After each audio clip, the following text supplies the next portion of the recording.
Welcome to the channel, this is Sharda आपसे। Visualism part 1 आपने देखा होगा, अगर नहीं देखा है तो प्लीज़ एक बार ज़रूर विजिट कीजिएगा। उसमें मैंने बेसिक कॉन्सेप्ट्स आपके साथ में क्लियर किए हैं। अगर आपने वो नहीं देखा तो शायद ये समझने में आपको थोड़ा सा प्रॉब्लम हो जाएगा, इसलिए मैंने प्लेलिस्ट बना दिए हैं हर एक चैप्टर का। जो भी इनइक्वालिटी हो गया, नंबर सीरीज हो गया, या फिर डीआईज हो गए, या फिर पजल्स हो गए, उसके मैंने पार्ट बनाए हैं पार्ट 1, यानी कि एकदम बेसिक जानना बहुत ज़रूरी है। अगर आपको बिल्डिंग बनानी है तो उसको फाउंडेशन पहले अच्छा होना चाहिए, तो बेसिक जो होते हैं वो आपको जानना बहुत ज़्यादा ज़रूरी हो जाता है। उसके बाद अच्छे बड़े क्वेश्चन आप इजीली कर पाएंगे। तो प्लीज़ पार्ट 1 ज़रूर देखिएगा। एंड कोजागिरी पूर्णिमा की आप सभी लोगों को बहुत सारी बधाइयाँ। एंड हम स्टार्ट करते हैं। सिविलिज्म का पार्ट 2 है। IBPS PO का नोटिफिकेशन जल्दी ही रिलीज़ होने वाला है, तो आपके सामने बहुत सारी अपॉर्चुनिटी है। IBPS PO है, IBPS क्लर्क है, SBI PO है, तो प्लीज़ तैयारी में जुट जाइएगा। तो without wasting any time let's start the session. तो some tables are umbrellas, some umbrellas are sticks. यहाँ पे हमको कुछ स्टेटमेंट दिए होते हैं, उनके बेसिस पे यहाँ पे हमको खाली जज करना है कि या ये जो स्टेटमेंट है, स्टेटमेंट पढ़ना है, डायग्राम बनाना है। इसका पहला स्टेप क्या होगा, पहले आपको स्टेटमेंट पढ़ने हैं, उसके बाद क्या करना है, डायग्राम बनाना है। उसके बाद ये जो कंक्लूजन है, डायग्राम बनाने के बाद हमको कंक्लूजन देखना है, क्या ये कंक्लूजन उसको प्रूफ करता है, उसको वेरीफाई करता है। ओके, तो मैं आपको बता दूंगी, क्योंकि बताने से अच्छा है कि मैं आपको करके दिखाऊं, तो आपको ज़्यादा समझ में आएगा। सम टेबल्स आर अम्ब्रेलाज। अब इसका डायग्राम कैसे बनेगा मैंने पहले पार्ट में बता दिया है। सम टेबल्स आर अम्ब्रेलाज, तो ये हो गया टेबल्स। सम टेबल है, सम यानी कि उसका कुछ पार्ट। आप ऐसे भी ले सकते हो, आप ऐसे भी ले सकते हो, आप ऐसे भी ले सकते हो, कैसे भी ले सकते हो। सम यानी कि कुछ है। अब वो 60% है, 70% है, 80% है या 40% है, वो हमें नहीं पता है। सम यानी कि कुछ पार्ट, तो कुछ तो कितना भी हो सकता है ना। तो ये हो गया, ये जो है टेबल, इसका जो कुछ पार्ट है वो क्या है, अम्ब्रेला है। तो मैं ऐसे बना देती हूँ कि इसका ये जो टेबल है, इसका कुछ पार्ट क्या है, अम्ब्रेला है। टेबल का कुछ पार्ट क्या है, अम्ब्रेला है। उसके बाद नेक्स्ट हमारा स्टेटमेंट क्या है, सम अम्ब्रेलाज आर स्टिक्स। तो कुछ अम्ब्रेलाज, अगेन फिर से यहाँ पे सम था, यहाँ पे सम, यानी कि सब में सम है, तो बस एक के अंदर एक गोला हमको बनाते जाना है। सम अम्ब्रेलाज आर स्टिक्स, तो सम अम्ब्रेलाज आर स्टिक्स ऐसे बन जाएगा। स्टिक्स आर कैप्स, तो स्टिक्स की बात की गई है ना, तो स्टिक्स की बात की गई है तो स्टिक्स में ही बनाएंगे हम। जिसके अंदर बात किया गया है उसी के अंदर बनाएंगे हम। ओके, ऐसा नहीं है कि हम स्टिक्स की बात की गई तो यहाँ नहीं जाना है आपको। स्टिक्स का बोल रहा है, नहीं कि सम स्टिक्स आर कैप बोला है ना, तो स्टिक्स का पार्ट होना चाहिए उसके अंदर। फिर उसके बाद में क्या बोला है, सम पेन्स आर टेबल्स। तो अगेन हम यहाँ पे टेबल की तरफ आ जाएंगे, यानी कि कुछ पेन क्या है, हमारे टेबल है, तो मैंने P यहाँ पे लिख दिया। बस एक का एक कनेक्शन की है। अब यहाँ पे ये हमारा स्टेटमेंट था, उसके बेसिस पे हमने स्टेटमेंट रीड किया, उसके बेसिस पे हमने डायग्राम बनाया। फिर हमारा नेक्स्ट स्टेप क्या हो जाएगा कि जो कंक्लूजन है, क्या वो कंक्लूजन उसको वेरीफाई करता है। ओके, तो हमारा कंक्लूजन फर्स्ट क्या है, सम अम्ब्रेलाज आर पेन्स। अब अम्ब्रेला और पेन की बात की गई है। ओके, तो अम्ब्रेला यहाँ पे है, पेन यहाँ पे है। आपको अपना दिमाग नहीं लगाना है, जैसे आपको डायग्राम में दिख रहा है बस वैसे देखना है। क्या ऐसे आपको दिख रहा है, नहीं दिख रहा है, इसका मतलब कि ये हमारा कंक्लूजन फॉलो नहीं करेगा। बस कुछ और लॉजिक नहीं लगाना है इसके अंदर, कोई न्यूरो साइंस नहीं है इसमें। सम अम्ब्रेलाज आर पेन्स, तो अम्ब्रेला यहाँ पे है, पेन यहाँ पे है। ये वाला गोला, ये वाला सर्कल, ये वाला सर्कल, इन दोनों में तो कोई रिलेशन ही नहीं दिख रहा है, एक दूसरे से न टच कर रहे हैं, ना सम का है ना ऑल का है, कोई भी रिलेशन यहाँ पे मेंशन नहीं है। तो क्या वो कंक्लूजन हमको इस स्टेटमेंट को, ये जो स्टेटमेंट है, ये कंक्लूजन क्या इसको वेरीफाई कर रहा है, जैसे स्टेटमेंट पढ़ के हमने डायग्राम बनाया, क्या इसको वेरीफाई कर रहा है ये, नहीं। सम अम्ब्रेलाज आर पेन्स, अम्ब्रेला यहाँ पर है, पेन यहाँ पर है, ये सर्कल अलग है, ये सर्कल अलग है, दोनों के कुछ भी पार्ट एक दूसरे से अटैच नहीं हो रहे हैं, मिल नहीं रहे हैं, तो ये जो हमारा कंक्लूजन है रॉन्ग हो गया। बस सिंपल इतना ही है, इसके अंदर कुछ बड़ा साइंस नहीं है इसके अंदर। तो सम कैप्स आर अम्ब्रेलाज, लेकिन हाँ जो मेंस लेवल के क्वेश्चन है, सबसे इजीएस्ट चैप्टर है ये, लेकिन सबसे कंफ्यूजन वाला चैप्टर है ये। अगर आपके जो बेसिक्स है, जो हाँ आपके जो बेसिक कॉन्सेप्ट्स है, अगर वो क्लियर है तो आप इसको इजीली कर पाएंगे। नहीं तो बच्चे पूरे पास कर लेते हैं, मतलब मेन एग्जाम भी उनका निकल जाता है, इंटरव्यू वगैरह सब सिलेक्शन हो जाता है, but after that also they are very confused. इस चैप्टर में बहुत कन्फ्यूजन होता है, क्योंकि क्वेश्चन ऐसे क्रिटिकली पूछे जाते हैं, घुमा फिरा के पूछे जाते हैं कि वो ये बेसिक लेवल है, वो भी मैं आपके कॉन्सेप्ट जो है वो क्लेरिफाई कर दूंगी, लेकिन जैसे हम पार्ट आगे 2, 3, 4 करते जाएंगे तो उस टाइप की भी क्वेश्चन में यहाँ पे हम डिस्कस करेंगे। तो सम कैप्स आर अम्ब्रेला, अब ये तो बेसिक है ना, पार्ट 2 है इसलिए इजी है। सम कैप्स आर अम्ब्रेला, तो ये कैप यहाँ पे है हमारा, कैप यहाँ पे है, बड़ा बड़ा नहीं लिखना है आपको, एग्जाम में टाइम नहीं होता है, तो खाली उसका जो फर्स्ट लेटर है वो आप लिख के निकाल सकते हैं। हाँ, अगर सिटी है, कैमरा है, कैन है, यानी कि जो सब कुछ सी से स्टार्ट होता है, सिटी, कैमरा, कैन, इस टाइप का, तो क्या करेंगे आप, थोड़ा सा इस टाइप के भी क्वेश्चन दे दिए जाते हैं, किस लिए दिए जाते हैं, ताकि वो आपको कंफ्यूज कर सके। मोस्ट ऑफ क्या लेटर सेम हो जाते हैं, बहुत से एग्जाम में इस टाइप के भी क्वेश्चन बनते हैं कि वो एक ही वर्ड के एक ही जो लेटर होता है उस टाइप में दे देते हैं, तो बच्चे कंफ्यूज हो जाते हैं और उनका पूरा लिखना पड़ता है, जिसमें उनका टाइम वेस्ट होता है और एग्जामिनर यही चाहता है कि आपका टाइम वेस्ट हो। ओके, तो इस टाइप के क्वेश्चन में हमको खाली जो है, अगर अलग अलग है उसके लेटर्स, तो हम क्या करेंगे, एक एक लेटर लिखना है, हमको पूरा अम्ब्रेला करके पूरा वहां पे नहीं लिखना है, टाइम पास नहीं करना है। सम कैप्स आर अम्ब्रेला, तो कैप यहाँ पे है हमारा, अम्ब्रेला यहाँ पे है, तो अम्ब्रेला यहाँ है, कैप यहाँ है, क्या दोनों के जो सर्कल है, बाउंड्रीज है, क्या एक दूसरे को टच कर रहे हैं, नहीं कर रहे हैं, तो हमने देखा यहाँ पे नहीं है, इन दोनों के बीच में कोई रिलेशन नहीं है। कैप की बाउंड्री यहाँ तक है, अम्ब्रेला की बाउंड्री यहाँ तक है, दोनों का कोई रिलेशन नहीं है, तो यहाँ पे फॉलो नहीं करेगा, एज सिंपल एज दैट। तो सम स्टिक्स आर पेन्स, क्या है, some sticks are pens. Okay, stick यहाँ पर है, पेन यहाँ पर है, स्टिक यहाँ पर है, पेन यहाँ पर है, पेन की बाउंड्री यहाँ तक है, स्टिक की बाउंड्री यहीं तक है, दोनों का एक दूसरे से कोई मेल जोल नहीं है, तो हम ये भी फॉलो नहीं करेगा। बस ये पार्ट 2 है, तो ऐसा मत सोचिएगा ये बहुत इजी है करके, बेसिक से चलिएगा तो बहुत इजी लगेगा आपको, पार्ट वाइज देखिएगा बहुत इजी लगेगा। अल्टीमेटली अगर आप हाई लेवल के क्वेश्चन करने जा रहे हैं, पूरा जब तक आपने नहीं सीखा है, हाँ, अगर अ से य तक अगर आपने पूरी पढ़ाई नहीं की है, खाली अ आ ई ही खाली आपने वॉवेल्स पढ़ा है, या फिर अ से अह तक पढ़ा है और आपने सोच लिया कि अरे मुझे तो सब कुछ लिखना आ गया, तो ये गलत फहमी है आपकी, क्योंकि आपको क से य तक भी लिखना पड़ता है। तो जो पूरा आप पढ़ लोगे तो आप उसके हिसाब से कुछ भी लिख सकते हो। बस उसी का एक एग्जाम्पल है, ये बहुत बेसिक है, इसलिए आपको लगेगा कि बहुत ईजी है, लेकिन बहुत कंफ्यूजिंग है, इसीलिए प्लीज़ आप हर एक पार्ट को फॉलो कीजिए। मैं नहीं बोल रही हूँ कि आप मुझे ही फॉलो कीजिए या फिर मेरे ही पार्ट देखिए, किसी का भी देखिए जिसने पार्ट वाइज बनाया है, अगर वो समझदार है वो बंदा, तो आपको वो टीचर्स तो बराबर वो पार्ट वाइज ही बनाएंगे, क्योंकि हर एक बच्चे को पार्ट वाइज समझाना ये बहुत ज़्यादा ज़रूरी होता है, क्योंकि बेसिक आपका मजबूत होना चाहिए। ओके, तो ये मेरे कहने का मतलब आप समझ गए होंगे। तो ये हमारा क्वेश्चन यहाँ तक था, ये फर्स्ट क्वेश्चन मैंने लिया था, तो ऐसे एग्जामिनेशन में आपको प्री के एग्जाम में, पीओ के एग्जाम में इसमें बन जाते हैं। अगर क्लर्क का एग्जाम है तो खाली उसके अंदर 3 स्टेटमेंट और 2 कंक्लूजन, बस इनफ, इससे ज़्यादा नहीं होता क्लर्क का अगर एग्जाम है। अगर पीओ का एग्जाम है तो इस टाइप के लेंदी क्वेश्चन बन जाते हैं, बस वो लेंदी बनाते हैं ताकि आपका टाइम वेस्ट हो। उसके बाद यहाँ पे कंक्लूजन, अब यहाँ पे दिया रहता है हमको, जो एमसीक्यू होता है हमारा ऑप्शनल बेसिस पे, तो ए में दे दिया जाएगा only first and second follow, do not follow. देखिए यहाँ पे फॉलो बहुत बार फॉलो करके दिया लेते हैं, लेकिन ये जो क्वेश्चन है इसके अंदर डू नॉट फॉलो करके दिया है। इसका मतलब समझ रहे हो आप, only first and second do not follow, first and third जो भी है यहाँ पे दिया है आपको। मैं अभी आपका टाइम नहीं वेस्ट करना चाहती, लेकिन हमारा जो आंसर क्या है कि फर्स्ट भी नहीं, सेकंड भी नहीं, थर्ड भी नहीं, कि कोई भी फॉलो नहीं कर रहा है, तो हमारा जो ये फोर्थ स्टेटमेंट है, जो फोर्थ आंसर है, वो हमारा राइट हो जाएगा। इसमें क्या आएगा, all first second and third do not follow, जो कि यहाँ पे हमने निकाला है आंसर। आई होप आपको समझ में आया होगा। नेक्स्ट क्वेश्चन की तरफ चलते हैं। तो come to the second question, some notes are tires. Okay, खाली हमको क्या करना है, देखना है, स्टेटमेंट पढ़ना है, इसके बाद डायग्राम निकालना है। सम की बात की गई है तो मैंने फर्स्ट में बता दिया है सम का कैसे बनता है, ऑल का कैसे बनता है, नन का मतलब नो का कैसे बनता है। तो सम नोट्स आर टायर्स, तो सम नोट्स की बात की गई है तो नोट्स यहाँ आ गए, टायर्स की बात की गई है तो टायर्स यहाँ आ गए। Some notes are tires. उसके बाद all checks are notes, all checks कैसे बनेंगे, यानी कि पूरे जो चेक्स हैं वो नोट्स हैं, पूरे चेक्स नोट्स हैं, यानी कि चेक किसके अंदर आएगा, नोट्स के अंदर आएगा। आप अच्छे से पढ़िएगा, उसके बाद समझिएगा, उसके बाद डायग्राम बनाइएगा, नहीं तो बहुत बच्चे क्या बना देंगे, ऐसे बना देंगे।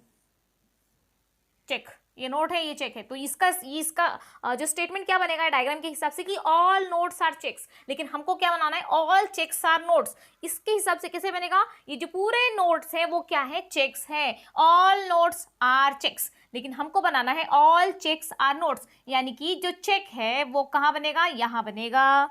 तो बहुत ज्यादा छोटा हो रहा है, तो मैं क्या करती हूँ कि उसको बड़ा बना लेती हूँ, ठीक है।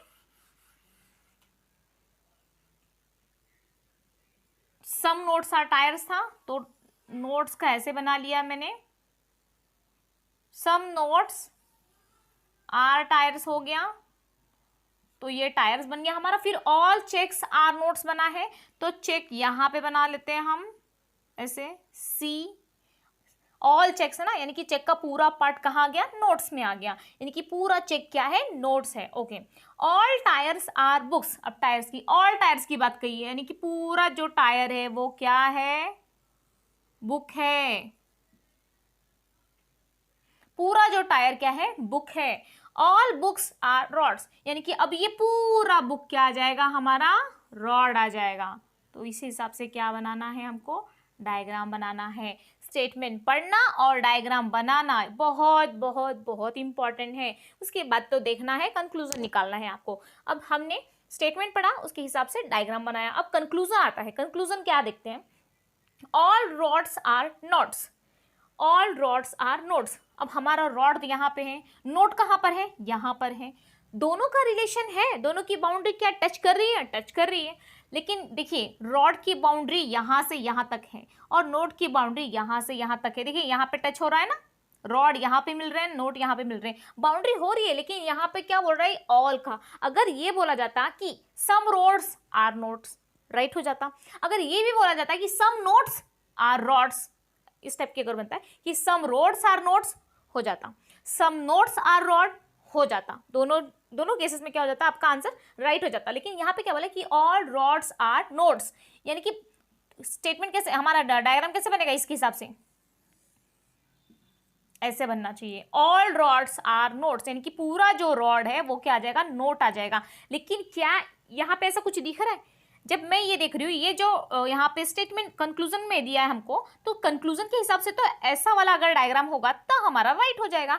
बट यहाँ पे तो वैसा कुछ मैटर ही नहीं है, सीन ही यहाँ पे अलग है। यहाँ पे नोट और रोड, अगर सम का रिलेशन है, यहाँ पे सम का रिलेशन है, तो ऑल का रिलेशन वहां पे कैसे पॉसिबल है।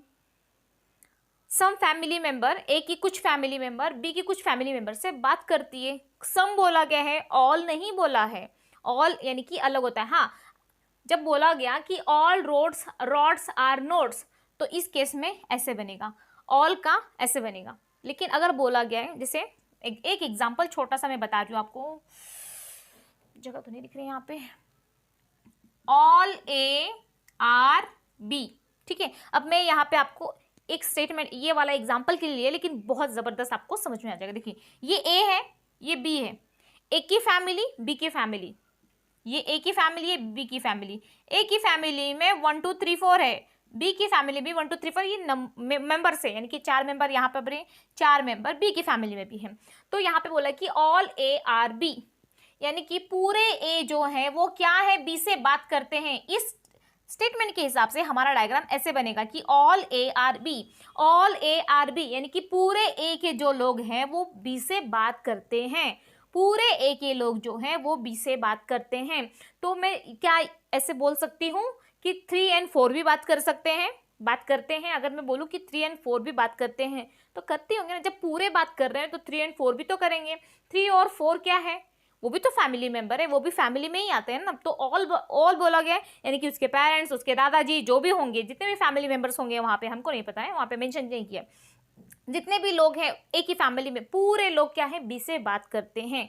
लेकिन अगर उसी हिसाब में ऐसे बना, some A are b, some A are b बोला गया, सम यानी कि कुछ वाला पार्ट, जैसे बोलते हैं ना सम यानी कि कुछ वाला पार्ट, ऑल यानी कि पूरा पार्ट।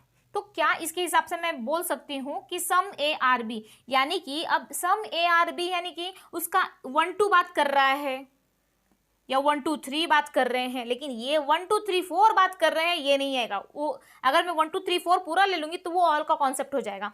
अगर मेरे कहने का क्या मतलब है कि अगर ऑल ए आर बी है, स्टेटमेंट में ऑल ए आर बी है, तो सम ए आर बी, अगर ऐसा आपको कंक्लूजन पूछा गया, सी ये कंक्लूजन है और ये क्या है, हमारा स्टेटमेंट है।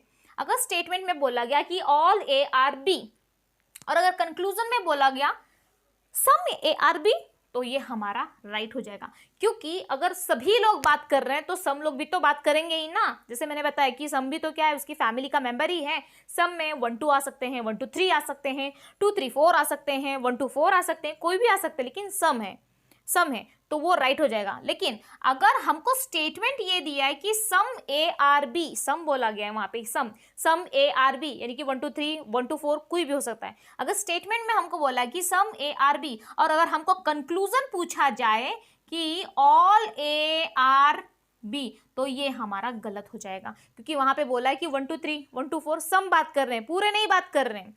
अगर पूरा बोला गया कि all A are B statement में दिया है तो कंक्लूजन का सम ए आर बी ये राइट हो जाएगा। बट अगर यही स्टेटमेंट बोला गया इसको कि सम ए आर बी ये स्टेटमेंट है और कंक्लूजन में पूछा जाएगा कि ऑल ए आर बी, तो वो हमारा एब्सोल्युटली रॉन्ग हो जाएगा। आई होप आपको समझ में आया होगा। अगर नहीं समझ में आया है तो प्लीज कंटिन्यू कीजिएगा मेरे साथ, आ जाएगा समझ में। इस लेक्चर में नहीं, दूसरे क्वेश्चन में जितने नंबर्स ऑफ क्वेश्चन आप अटेम्प्ट करेंगे उतना आपको ज्यादा समझ में आ जाएगा, लेकिन कॉन्सेप्ट के साथ। ऐसे नहीं कि क्वेश्चन अटेम्प्ट करते जा रहे हैं लेकिन कॉन्सेप्ट ही नहीं क्लियर हो रहे हैं आपके।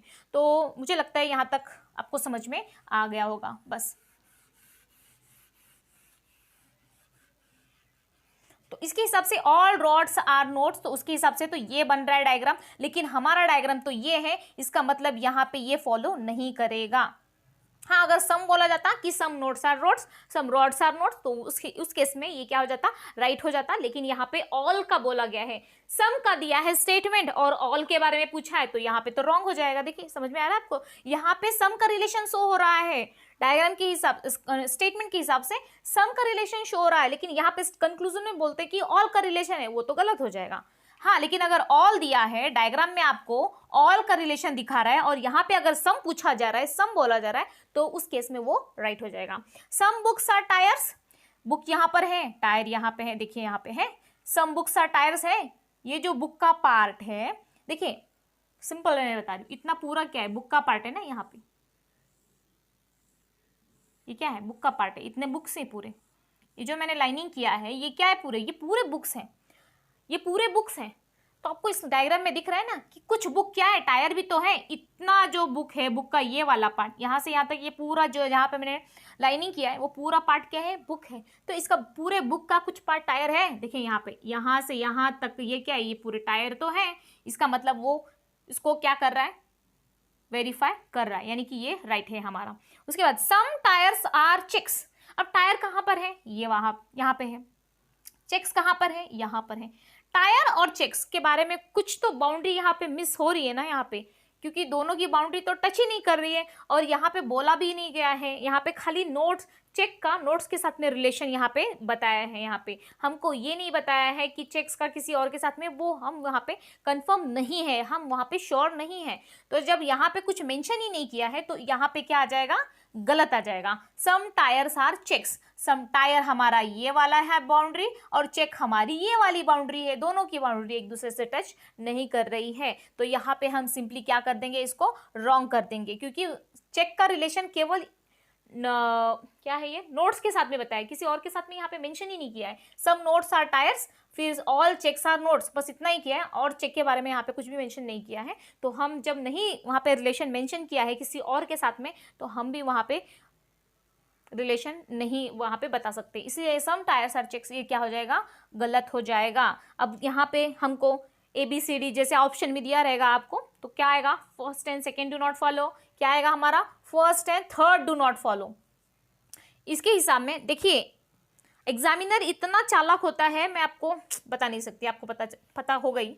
हाँ देखिए, अभी जैसे यहाँ पर नन ऑफ दीज था, ठीक है, नन ऑफ दीज वाला ऑप्शन था, ओके। अब यहाँ पर एक और ऑप्शन दे दिया उन्होंने, एक इसमें से, ये जो 4 ऑप्शन है इसमें से एक कट कर दिया उन्होंने और नीचे का मिटा दिया, ठीक है। एक बहुत अच्छा बताती हूँ मैं, बोथ यहाँ पे दे दिया जाएगा ABCD और यहाँ पे बोल दिया गया कि यहाँ पे कुछ एक स्टेटमेंट यहाँ पर बोल दिया उन्होंने, ओनली सेकेंड फॉलो, ये ई वाला है, सपोज ये ई वाला स्टेटमेंट है, डी तक यहाँ पे हो गया। ओके, अब यहाँ पे हमको बोला गया कि ओनली सेकेंड फॉलो और first and third do not follow. तो first and third do not follow, यहाँ पे बोला है बी एंड ई फॉलो।